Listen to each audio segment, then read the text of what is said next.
پیر محل میں ناجائز تجاوزات کی وجہ سے ٹریفک کے مسائل بڑھتے جا رہے ہیں۔ ٹریفک کے بڑھتے ہوئے مسائل کی وجہ سے شہر میں حادثات معمول بن گئے ہیں۔ امیر حمزہ کی رپورٹ۔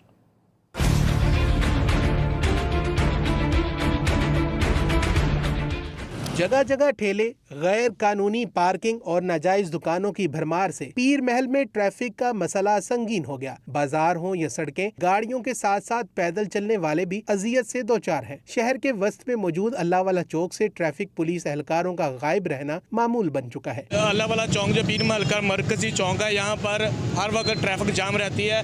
یہاں پر ہم نے آج تک کسی ٹریفک وارڈن کو ڈیوٹی سر انجام دیتے ہوئے نہیں دیکھا۔ ٹریفک کے بڑھتے ہوئے مسائل کی وجہ سے شہر میں حادثات معمول بن چکے ہیں۔ تاہم اسسٹنٹ کمشنر پیر محل غلام مرتضیٰ کہتے ہیں کہ تجاوزات کے خلاف کارروائیوں کا آغاز کر دیا گیا ہے۔ حکام بالا سے اپیل کرتے ہیں کہ اس چوک کی طرف توجہ دی جائے۔ یہاں سے ہزاروں شہری ڈیلی اپنی دکانوں پہ آتے ہیں یا بازاروں کا رخ کرتے ہیں، لیکن یہاں پر ٹریفک کا بہت برے حالات ہیں۔ شہریوں کا کہنا ہے کہ ٹریفک کی روانی کے لیے تجاوزات کا مستقل بنیادوں پر خاتمہ ضروری ہے۔ کیمرہ ٹیم کے ہمراہ امیر حمزہ، ہم نیوز، پیر محل۔